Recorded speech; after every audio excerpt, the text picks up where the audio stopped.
निर्णय की कड़े शब्दों में निंदा करता है।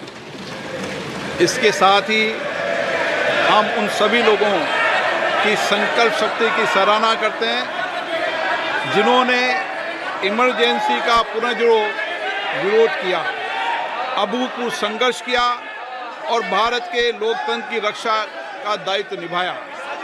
भारत के इतिहास में 25 जून 1975 के उस दिन को हम हमेशा काले अध्याय के रूप में जाना जाएगा।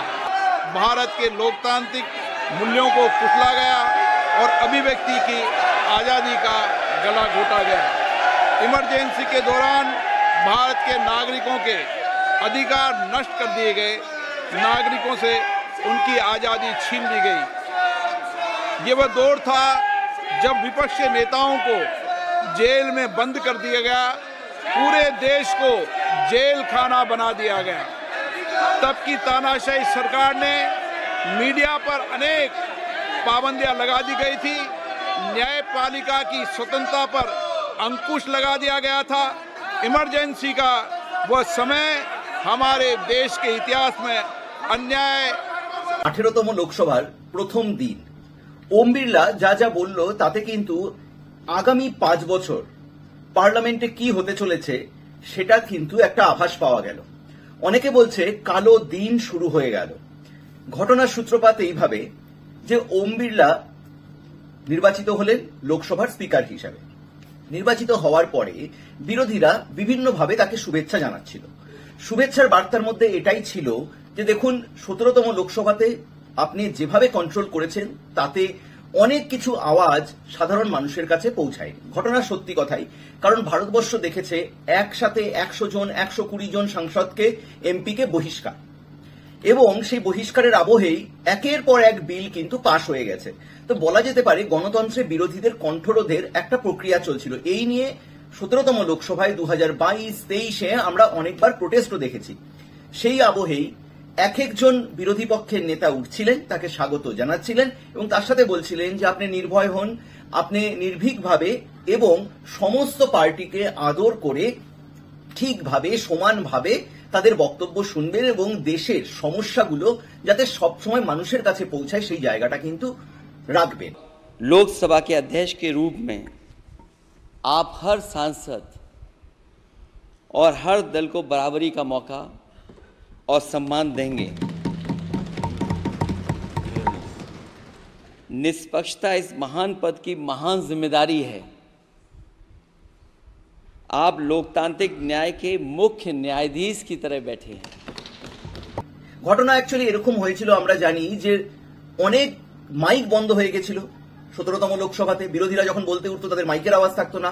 রাহুল গান্ধী যখন বক্তব্য রাখছিল এরকমও হয়েছে যে ক্যামেরাতে তাকে কম দেখানো হচ্ছিল। তো এই সব চলছিলই। এবার সেই মোদী সরকার যখন বলতে উঠলো তিনি কিন্তু ওম বিড়লার স্বাগতে 17তম লোকসভা খুব ভালোভাবে গেছে তার একটা রিপোর্ট কার্ড মতন পেশ করলেন। কিন্তু মোদীর গভর্নমেন্টের এই রিপোর্ট কার্ডে অনেক কিন্তু ভুলভ্রান্তি ছিল। তিনি জওহরলাল নেহরুর সাথে তুলনা করছেন, কিন্তু তার সময় যখন গোটা দেখা যায় যে 116 দিন 183 দিন মতন সংসদ ভবন চলেছিল পার্লামেন্ট, মোদীজির দুটো ফেজ দুটো টেনিওরেই, একবার হচ্ছে 86 ডেজ আর আরেকবার হচ্ছে মাত্র 55 দিন লোকসভার কার্যকাল চলেছে। এটা কি গণতন্ত্রে সম্ভব? এবং তার মধ্যেও বিরোধীরা কিছু বলতে গেলে পরে তাদের একচ্ছত্রে বহিষ্কার করে দেওয়া, বাইরে চলে গেল তারা, এবং সেই ফাঁকে একের পর এক বিল সংখ্যাগরিষ্ঠতার জন্য কিন্তু হয়ে যেত। এবারও কিন্তু এনডিএ সরকারের সংখ্যাগরিষ্ঠতা রয়েছে। এবার সেই সংখ্যাগরিষ্ঠতার আবহে তারা আবার এই কাজটা করবে না তো? Communal harmony and unity of the country. It is my firm belief, and so far parliamentary democratic process is concerned, that a house belongs to the opposition.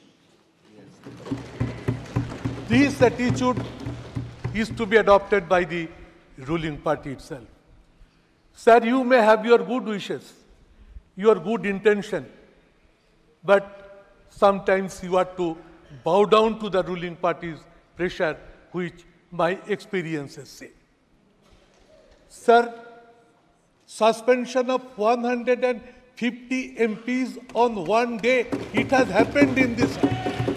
এতদূর পর্যন্ত ঠিক ছিল। বিভিন্ন বিরোধী দলের নেতা তাকে স্মরণ করে দিচ্ছিল 17তম লোকসভায় কি করেছেন, কিন্তু মোদী তাকে খুল্লাম খুল্লা সার্টিফিকেট দিল, যেটা যদি সাধারণ মানুষের হিসাবে দেখা যায় যে ওম বিড়লার সময়ে অনেক কিছু বায়াসনেসের মধ্যে দিয়ে যেতে হয়েছে।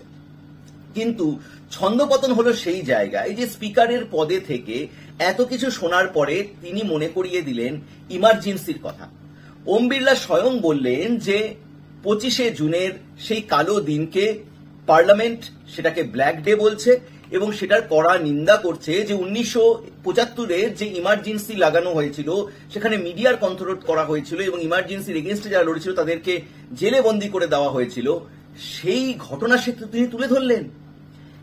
তুলে ধরা মাত্রই সঙ্গে সঙ্গে বিরোধীরা একজোট হয়ে তার কিন্তু প্রোটেস্ট করা শুরু করে দিল। প্রথম দিন ভাবুন তো, লোকসভার অধিবেশনের প্রথম দিন সদ্য নির্বাচিত হয়ে দ্বিতীয়বার আবার ওম বিড়লা এসেছেন। সেখানে তিনি ইমার্জেন্সির প্রসঙ্গ তুলছেন, খোঁচামারা কথাবার্তা বলছেন বিরোধীদের নিয়ে।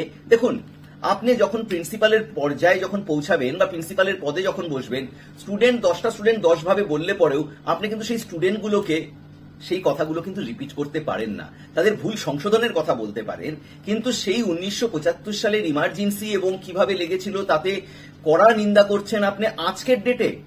তার মানে কি, আপনি বুঝিয়ে দিলেন একভাবে যে আগামী 5 বছর কোন দিকে হতে চলেছে ভারতীয় সংসদীয় ব্যবস্থা। আবার কি বিরোধীদের সেই কণ্ঠরোধ হবে? বিরোধীরা কি আবার সেই বলার সুযোগ পাবে না? কি বারবার ভারতীয় পার্লামেন্টে সেই বায়াসনেসটাই থেকে যাবে? এবং এইরকম একটা প্রচারের পরে, এইরকম একটা বক্তব্যের পরে কংগ্রেস থেকে শুরু করে সবাই যখন উত্তাল পরিবেশে বিক্ষোভ দেখানো শুরু করলো, নরেন্দ্র মোদী নিমেষের মধ্যে টুইট করে সেই ভাষণকে স্বাগত জানালেন। আমার সাধারণভাবে একটাই কোশ্চিন, প্রথম দিনই তুমি কিন্তু যুদ্ধের আবহটা শুরু করে দিলে এবং একটা জিনিস তুমি দিক নির্ধারণ করে দিলে যে তুমি সেই বায়াসনেসেই আছো, কারণ তুমি লোকসভার স্পিকার মানে তোমাকে আনবায়াসড হতে হবে, তোমাকে সবার কথা শুনতে হবে, তোমাকে যে যা বলেছে সেগুলো সব হয়েছে বলেই বলেছে, তার মধ্যে কোনো কথা যদি খারাপ লাগতে পারে তুমি তাকে শাসন করো বলো। বাট তার ভুলের এক্সাম্পলটা 1975 সালের ইমার্জেন্সির ঘটনা নিয়ে। ইমার্জেন্সি অবশ্যই একটা কালো দিন, সেটাকে নিয়ে অনেকভাবে আলোচনা করা যেতে পারে, কিন্তু আজকের ডেটে সেই জিনিসটাকে ছেড়ছাড় করে দিয়ে তুমি তো বিরোধীদের মানে রণংদেহী মূর্তি তৈরি করে দিলে।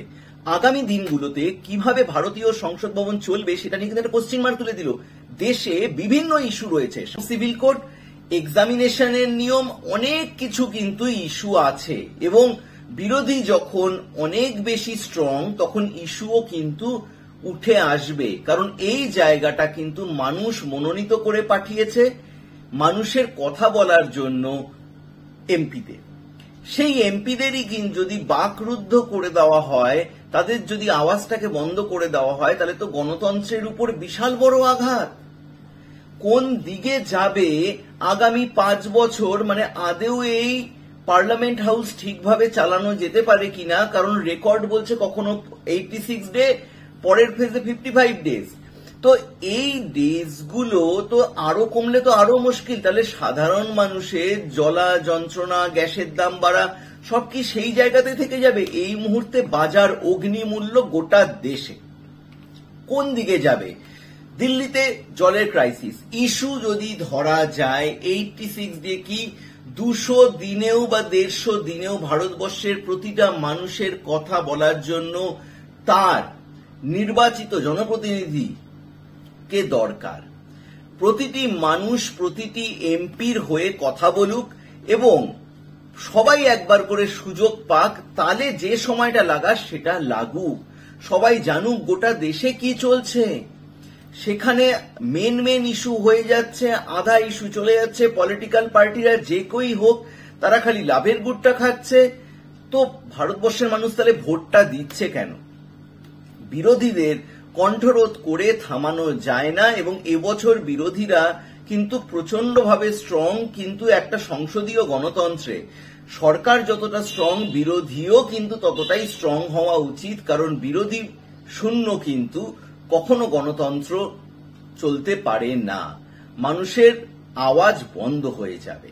ওম বিড়লা আজকে যে ঘটনাটি করলো সেটা প্রথম দিন হিসাবে আমি এটার তীব্র নিন্দা করব এবং আমার মনে হয় এই জিনিসটা উনি না করলেই পারতেন, কারণ আগামী দিনগুলোতে অনেকভাবে অনেক কিছু ডিল করা যেতে পারে। কিন্তু তুমি একটা কলেজের প্রিন্সিপাল হয়ে বসে রয়েছো, তোমার সামনে স্টুডেন্টরা যদি বিক্ষোভ দেখায় তুমি তাদেরকে পুরনো জিনিস মনে করিয়ে দেবে? এটা কোন দেশি? সংযত হন, আরো বেশি ভারতবর্ষের ডেভেলপের জন্য প্রতিটি এমপি এগিয়ে আসুন এবং সবার কথা শোনা হোক। আগামী দিনে দেখতে হবে কোন দিকে এই সংসদীয় রাজনীতি এগোচ্ছে। চোখ থাকুক বাংলায় বিশ্ব চ্যানেলে।